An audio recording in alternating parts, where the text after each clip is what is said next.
¿Qué tal? Bienvenidos a otro programa más de Mixmetría en el canal oficial de Adlibitum Studio de YouTube. Les habla Rafael Mendoza desde Adlibitum Studio.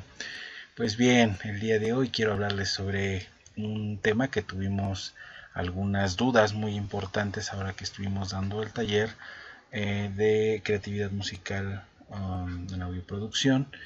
Y sobre todo creo que es una duda muy común cuando nos solicitan un curso, taller o una consulta, cuando estamos dando algún taller de edición, es cuál es la diferencia entre normalizar y aplicar ganancia o volumen a un archivo de sonido.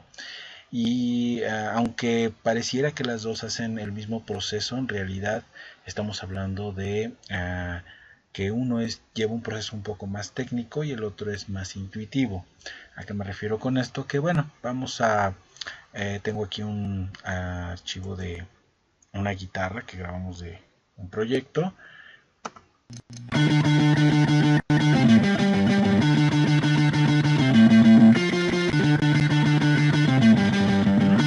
Y guitarra, bueno, tiene sus dinámicas este archivo de sonido, tiene algunos picos donde van los ataques más fuertes, que son estas zonas, ¿no? Entonces, cuando nosotros aplicamos un volumen, pues estamos obviamente, como ocurre en las consolas análogas, bueno, subiendo un fader para darle esa ganancia. Y bueno, si no tenemos cuidado con este volumen, pues podemos generar distorsión, se cuadratiza la onda y esto en digital se llama distorsión digital. No voy a profundizar demasiado en los conceptos de audio digital porque bueno, eso requiere sentarnos a platicar sobre el teorema de Nyquist y la fase de digitalización, pero eso es lo que hacen normalmente cuando aplicamos volumen o gain, que en otros software se llega a llamar gain, o amplitud, ¿no? O amplificar, inclusive por ahí hay software que dice amplify. Es en realidad aplicación de volumen. El software calcula el tamaño de la forma de onda a partir del punto de referencia y listo. Pero cuando aplicamos una normalización, lo que hace en realidad el software es un proceso de cálculo. Es decir, evalúa todos estos picos que tiene el archivo de audio y encuentra aquel que está más alejado del punto central de sampleo. Es decir, cuando la onda, nosotros sabemos que la onda tiene un pico positivo y un pico negativo. Entonces esa onda tiene un punto de cruce que cuando llega al punto cero de en medio, que en el caso de SoundForge se llama infinito, en otro software es el punto cero de cruce, va a evaluar estas crestas o picos positivos y negativos y va a encontrar aquel que esté más alejado del punto cero. Es decir, en este caso, visualmente nosotros podemos interpretar que el archivo, si lo vemos de una forma más comprimida, tiene un pequeño pico en esta parte, en la parte negativa. Y también, al parecer, la parte positiva es todavía más presente. Pero cuando abrimos un poco más la onda, nos damos cuenta que el pico más alto en este archivo o en esta sección del archivo corresponde en el caso del pico positivo, corresponde a menos 4.1 aproximadamente. Y en el caso del pico negativo, parece ser que es este sample de aquí. ¿Cómo podemos saber cuál pico es el principal? Bueno, cuando seleccionamos la herramienta de normalización, que en SoundForge se encuentra, voy a seleccionar la onda para poder trabajar sobre ella, se encuentra en el panel de Process o procesos y tenemos la opción que dice Normalize. Aquí es donde normalmente viene otra segunda confusión. Muchas veces no todos los softwares utilizan los mismos parámetros, no todos tienen las mismas opciones. En el caso de SoundForge, puede utilizar de referencia dos sampleos. o de acuerdo a cómo puede elegir los amplios. El nivel pico o peak level, que es lo que ya les comentaba, el punto más alejado del punto de cruce en la digitalización, o el nivel promedio o el nivel de raíz cuadrada promedio, que nosotros le llamamos así, a la intensidad de sonido. ¿A qué me refiero con esto? Aunque gráficamente el peak level nos va a decir hasta dónde llega la forma de onda y hasta dónde tiene el punto más alto, tanto en lo positivo como en lo negativo, existe el nivel de raíz cuadrada promedio que nos habla de que aunque el archivo lo veamos con cierta amplitud, la intensidad sonora con la que lo percibimos es mayor o menor, porque inclusive también podemos tener una onda muy con muchas dinámicas de amplitud y un contenido armónico más suave. A eso se refiere principalmente este segundo parámetro. Entonces, cuando ustedes activan el segundo parámetro, el de nivel de raíz cuadrada promedio, les va a dar algunas opciones de escaneo, ¿no? Que son el tiempo de ataque, o sea, la velocidad con la que va a rastrear este pico y la intensidad que puede llegar a tener, el nivel de decaimiento, pues entre los picos cuál es aquel que se siente armónicamente más fuerte, ¿no?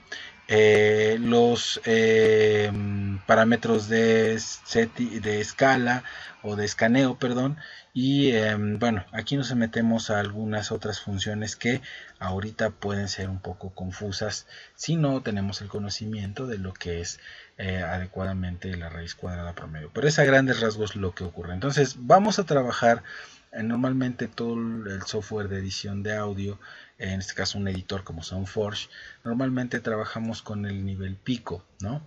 Entonces yo voy a asignar el parámetro de menos 0.34 decibeles o 0.3 decibeles, y lo que le estoy diciendo en esta etapa al plugin de normalización es que quiero que el punto más alto que registre del nivel pico lo acerque hasta el punto o el 0.34, al nivel de la escala 0.34. Es decir, si mi sample está más cerca de menos 10 decibeles, va a incrementar aproximadamente 9.7 decibeles toda la onda, pero no va a rebasar ese punto, es decir, no va a llegar hasta el cero digital que es el punto más alto en la escala digital, se va a quedar en 0.34. El punto de referencia es el nivel pico más alto, o el que está más alejado en este caso del punto de cruce en el canal digital. Entonces, si yo le pongo el escaneo, me dice que en esta zona, solo en esta zona donde estamos trabajando, tiene un nivel pico de menos 2.8 decibeles. Aunque visualmente nosotros habíamos identificado uno más alto que en el pico positivo nos marcaba alrededor de menos 4.1, nos está diciendo que hay un pico que está a menos 2.8, que es el pico negativo, y ese es el que voy a usar de referencia. Esa es otra de las dudas que siempre me cuestionan cuando hablamos de normalización. ¿Toma solamente el pico positivo o el pico negativo? Para el software, el parámetro más adecuado es aquel que esté más alejado del punto de cruce, tomando de referencia el punto cero. Y ahorita quiero ser muy insistente en esa parte porque ahorita les voy a explicar por qué toma ese punto de referencia cero. Voy a aplicarlo, la parte de la normalización, para que veamos un poco qué va a ocurrir, ¿no? Voy a darle OK y ahí se incrementó la onda. Entonces, si yo me doy cuenta, voy a abrir el zoom de este archivo y de acuerdo al parámetro que yo establecí, este pico debe de estar alrededor de los 0.0 que pusimos, 0.37 me parece. ¿Cómo lo voy a medir? Bueno, utilizando el mismo plugin de normalización y le voy a indicar que escanee el nivel. Ahí está. ¿Se acuerdan que pusimos punto 34? Ahí es donde me está diciendo el punto pico más alto, en este caso el que yo considero, porque lo estoy viendo y lo elegimos, lo tomamos de referencia, dice 0.3 decibeles. Es decir, la normalización incrementó el archivo con referencia a este punto más alto y detuvo ese crecimiento, ese incremento de volumen, de intensidad, en 0.3 decibeles que yo le marqué. En el caso del volumen, si yo le pongo un parámetro mayor, claro que la onda se va a distender más amplia, va a crear distorsión, se va a cuadratizar. Esa es en realidad la diferencia más fuerte entre normalizar y ganancia.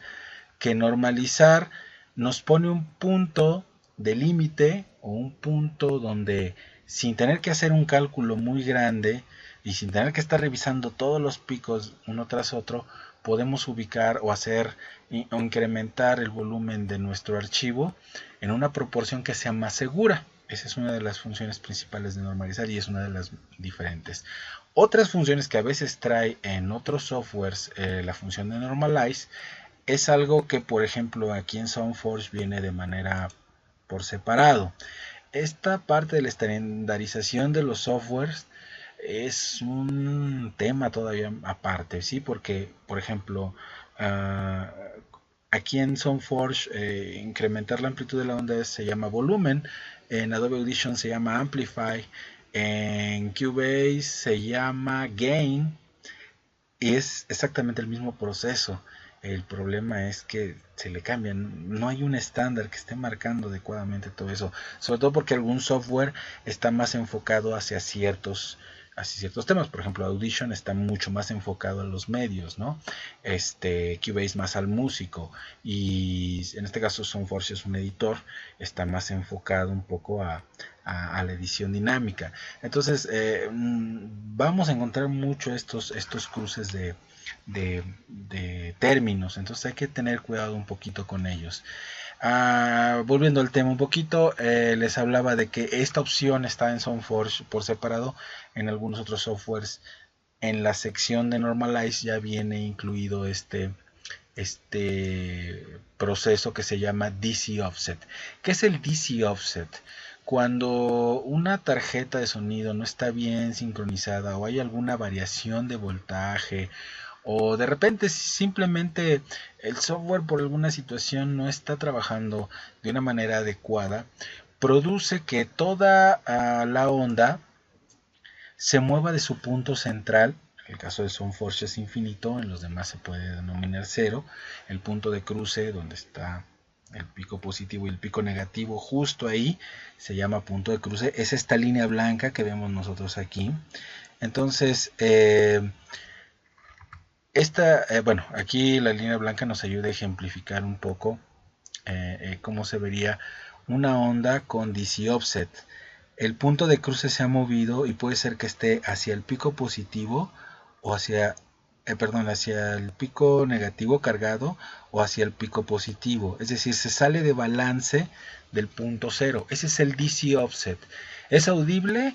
No mucho, a menos que la ganancia y el instrumento que se esté grabando, si tienen un ataque muy suave o viene con un nivel muy delicado o que es con una dinámica muy suave, sí es ligeramente audible, no tanto como para dañar.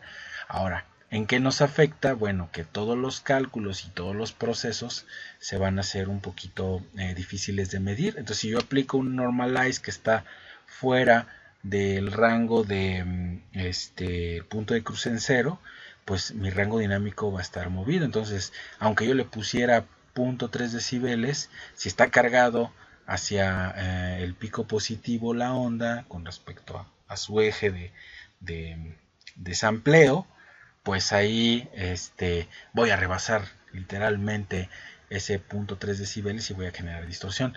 Por eso el plugin de DC Offset viene a veces incluido o muy de la mano del de la función de normalize. Entonces, esas son a grandes rasgos las diferencias. Vamos a recapitular un poquito para cerrar este video de mixmetría. La normalización utiliza un proceso de cálculo para realizar este incremento de amplitud con un límite que nosotros estamos preestableciendo y tomando de referencia el sampleo que se encuentra más alejado del punto cero de cruce. Ajá. Y en el caso de volumen no sigue esta regla, simplemente incrementa volumen como si subiéramos un fader. Esa es la diferencia real entre normalize y gain. Ahora, ¿cómo recomiendo aplicarlo? Bueno, si tenemos una voz en un fraseo donde viene una parte muy suave, a veces calcular un poco la cantidad de volumen de incrementar para poner un poco más homogénea la voz y que la compresión no se esté moviendo tanto, yo recomiendo utilizar más normalizar que aplicar gain, a menos que ya tengan así como ya el pulso, el criterio muy bien establecido con su software y ya hayan relacionado auditivamente bien lo que están haciendo. No recomendaría que fuera solo gain. Creo que normalize puede ser una opción. Ahora, ¿dónde no aplicaría yo un normalize? Bueno, si yo tengo una conferencia de 30 minutos que acabo de editar y veo que tiene muchas dinámicas, y para hacerme el trabajo fácil, lo pongo a hacer en normalize y me voy para que haga el proceso, se va a tardar mucho más. Claro, con las computadoras de ahora ese proceso se va reducido a un tiempo considerable menor o considerablemente menor, pero lo que voy a tener es que va a tener que escanear un archivo de 30 minutos para encontrar un sample que está mucho más lejano. Pues ahí yo recomiendo mucho más hacer un cálculo promedio, ver más o menos por dónde está la onda y subirle, incrementarle un poco con volumen. Si puedo hacerlo y conozco lo que es el uso de un compresor, bueno, pues entonces prefiero utilizar un compresor que me ayude a delimitar esos pequeños picos, esas dinámicas y darle un rango dinámico más amplio a mi archivo de audio. Eso también sería un mejor proceso que aplicar un normalize. Yo sugiero el normalize en secciones cortas, en secciones pequeñas y sobre todo donde queramos tener más precisión en el incremento de la ganancia sin que topemos o generemos distorsión con ello. Espero que este video de mixmetría les haya servido. Espero que haya quedado un poquito más claro la diferencia entre ganancia, volumen, amplitud y normalización, que es así, es como más pareja en todas las versiones de los softwares, esa denominación. Y sobre todo, bueno, que les sirva un poco creativamente para obtener lo que ustedes quieren conseguir. Es un poquito de lo que estamos viendo en los talleres, de lo que vemos en los talleres. Este tipo de detalles salen a relucir y bueno, es un poquito de cómo los explicamos y cómo los atacamos.